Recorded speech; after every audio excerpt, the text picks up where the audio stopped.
Maka saya bilang, ini baru Medan. Artinya apa? Mari kita ajak masyarakat bersama-sama. Jadi wali kota itu orang enak. Ya. Jadi kepala memang enak. Betul. Tapi itu jadi pemimpin di kota ini bukan enak. Punya tanggung jawab moral. Sisa usia saya yang sudah seperti ini, ya saya masih bisa berbuat untuk yang terbaik untuk kota Medan.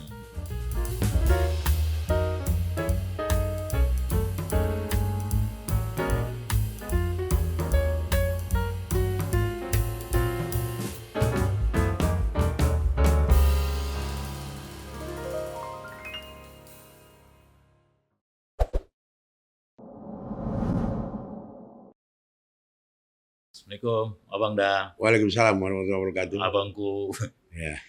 payah kali ngambil waktu abang nih. Udah hampir seminggu kita jadwalkan baru ketemu ini. Padat kayaknya bang. Ya adalah kegiatan sedikit, Hmm. ketemu beberapa tokoh masyarakat, ketemu teman-teman. Ya ada juga podcast diundang gitu. Ini tadi baru dari mana bang? Saya tadi ada podcast di Trijaya. Mereka undang saya tadi pagi. Ya banyak kesibukan lah sedikit-sedikit gitu. Apalagi ini dalam suasana pemulangan haji kan selaku Ketua Persaudaraan Haji Indonesia juga kita harus aktif. Oh iya ya, abang sekarang ketua IPHI ya, Ikatan Persaudaraan Haji. Persaudaraan Haji Indonesia untuk Sumut. Oh ini lagi pulang-pulang berarti ada Ada kegiatan lah. penyambutan. Banyak lah undangan-undangan, paksa lah juga. Berarti seminggu ini abang padat jadwal lah keliling-keliling Medan ini ya. Ya iyalah. Memang udah keliling-keliling kita ke Medan. Iya. Jadi macam mana bang lihat Medan ini sekarang ini? Ini kan udah kesana kemari apa semua Saya seminggu. kira Abang kita- mantan wali kota menengok Medan sekarang ini kayak mana? Saya kira konsep pembangunan Medan ini udah pas. Ya. Oh, Udah pas dan tepat. Hanya saja mungkin karena pada saat COVID dulu, 2 tahun hampir tidak bisa beliau berbuat apa-apa. Setelah itu dia percepatan pembangunan itu harus dilakukan. Tentu pasti berdampak lah sementara. Artinya masyarakat ada yang terganggu, misalnya lalu lintas, ada terganggu, misalnya depan rumah dan sebagainya. Tetapi hakikatnya itu semua kan kalau kota metropolitan harus seperti itu. iya. Kita harus akui banyak kelebihan, tentunya tidak ada manusia yang sempurna tentunya. Iya. Tetapi bagi kita siapapun pemimpin ke depan, pembangunan yang ada sekarang ini harus menjadi tolok ukur juga dalam rangka upaya kita menjadikan Medan ini kota yang betul-betul idaman. Ini baru Medan gitu loh. Oh, ini baru Medan. Iya. Gitu. Artinya sebenarnya wali kota sekarang Pak Bopi udah on the track lah ya dari sisi pembangunan ya. Segi birokrasi saya menganggap dia on the track. Cuma memang pembangunan itu harus simultan.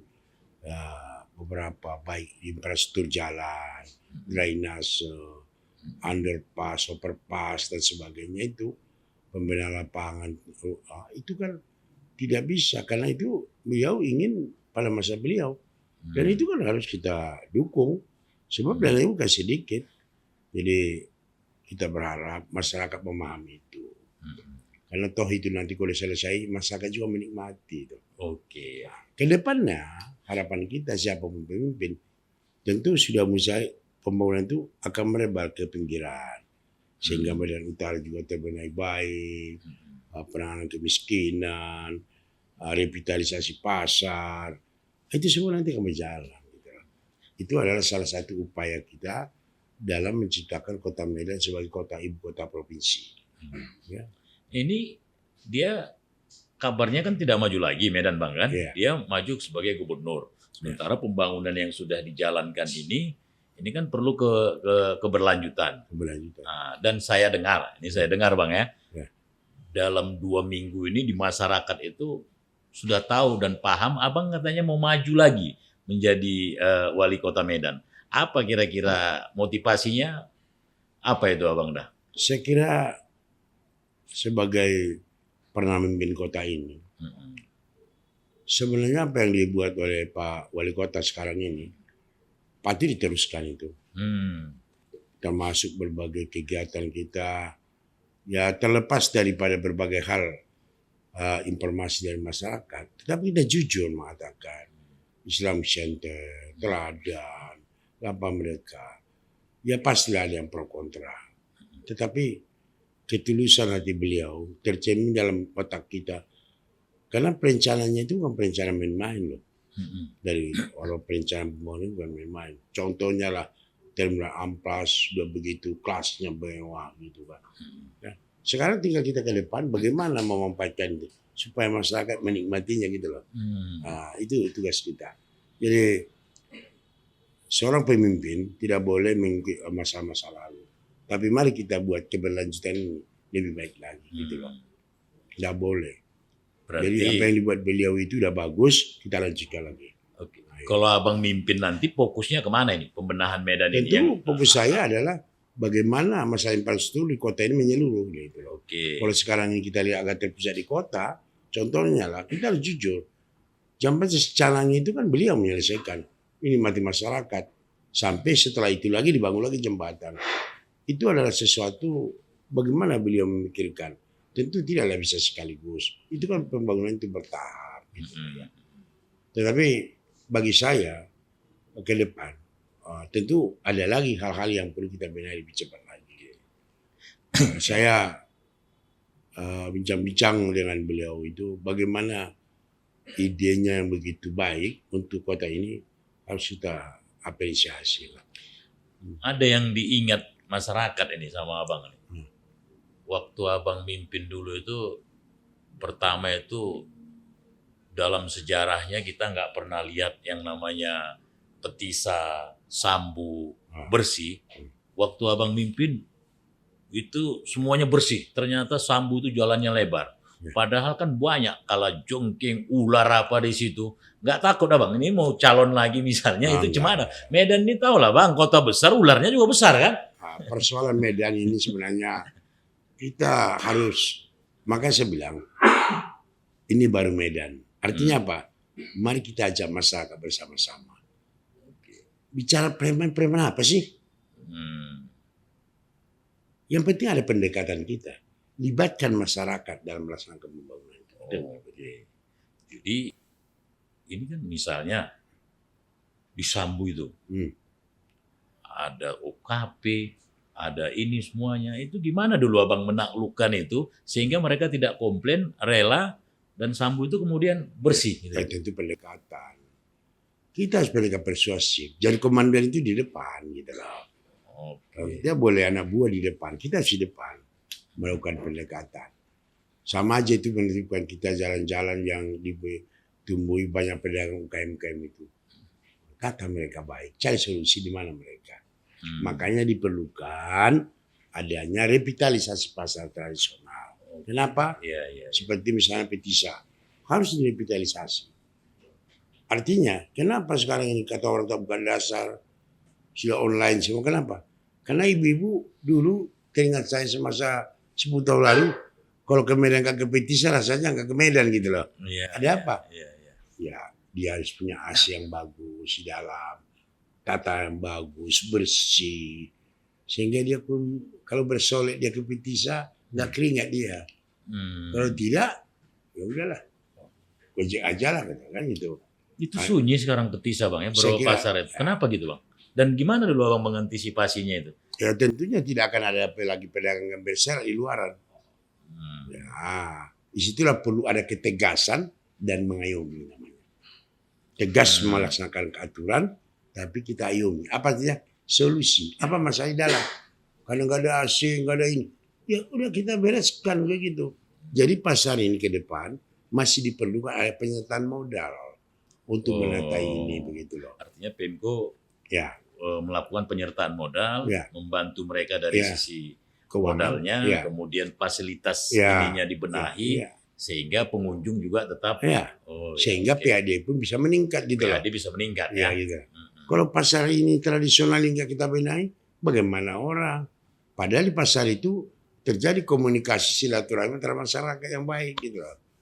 Jadi tawar menawar itu kan baik. Kalau pasar hidup tradisional, maka itulah salah satu senjata kita untuk menekan inflasi gitu. Ya itu ya. Ini teringatnya bang, masyarakat kan dari berbagai banyak calon dari yang kita secara internal lah kita survei itu kan yang paling dominan Abang, yang lainnya kan maju itu kan nama-nama baru, bahkan banyak juga yang tak kenal gitu kan. Abang ini rencananya maju ini dari partai mana ini? Saya kira kita sudah mendaftar berbagai partai, PDIP, PKS, Perindo, PAN, dan PKB. Dan tentunya harapan kita mereka-mereka yang tentunya para pimpinan mereka di pusat bisa memberikan kepercayaan kepada kita gitu loh. Saya kira itu hal yang wajar. Setiap orang kan ambisi. Adinda, jadi wali kota itu orang enak ya. Jadi kepala memang enak. Betul. Tapi itu jadi pemimpin di kota ini bukan enak. Punya tanggung jawab moral. Orang selalu bertanya, para umum ngapain lagi? Iya. Ya kita. Udah selesai semua kan? Tapi saya berniat di sisa usia saya yang sudah seperti ini, ya saya masih bisa berbuat untuk yang terbaik untuk Kota Medan. Saya akan lakukan itu. Abang optimis kalau dikasih amanah sama partai untuk maju, abang optimis untuk menang gitu? Karena saya maju ini bukan karena masyarakat gitu. Betul. Gitu. Nah, itu. Apa yang membuat abang merasa optimis abang akan menang? Apakah dari sisi program atau dari calon yang lain ini abang apa yang abang buat itu masih diingat oleh masyarakat? Apa yang buat abang aku harus maju gitu loh? Padahal kan abang udah pernah jadi wali kota, birokrat, mulai sekda semuanya sudah dihabis. Sebenarnya saya yakin ya Medan ini kalau Perparsa 2 itu siap, apalagi nanti mana tahu juara jadi, wah Medan luar biasa. Jadi kita itu juga nanti baik dari segi pendapatan, penataan pasar. Kalau kaki lima itu dikatakan pede masuk. Ada 2 hal yang perlu kita catat. Pertama, harus ada intensifikasi pendapatan daerah. Target yang ada itu harus betul-betul dikerjakan. Yang kedua, ekstensifikasi. Arti lain itulah revitalisasi pasar, pemanfaatan gudang di Kayu Putih, bagaimana supaya jalan tol masuk ke situ, dan tentu berbagai usaha-usaha lain mudahkan. Perizinan, bagaimana investor nyaman masuk, tentu harus kota ini aman, nyaman, tertib. Oh itulah program unggulan abang ya? Ini baru Medan ya. Ini baru Medan. Dan itu pernah abang buat ya? Waktu Kita coba gitu. Saya kira masyarakat masih seperti itu. Yang penting masyarakat ini kan jangan mereka jadikan objek pembangunan. Tapi mari buat dia subjek pembangunan. Ikut mereka membuat arah. Jadi sistem pembangunan itu harus bottom of planning dari bawah, bukan top down planning gitu loh. Oke. Di Bu ini kan lagi apa ini bang? Lagi dinamis di masyarakat ini kan. Ya. Terus harapan abang lah, himbauan abang ke masyarakat menyikapi pilkada ini kan tanggal 24 November kan. Apa harapan abang kepada pemilih, masyarakat, kepada penyelenggara, kepada pemerintah tentang pemilu ini? Yang pertama adalah kita ingin pemilihan itu berlangsung pilkada itu secara kondusif. Netralitas harus jelas. Yang ketiga, mengajak masyarakat untuk menggunakan hak pilihnya. Medan termasuk terendah partisipasi pemilih. Oh iya. Belum pernah melewati 40%. Oh, berapa kali pemilu langsung? Iya dong.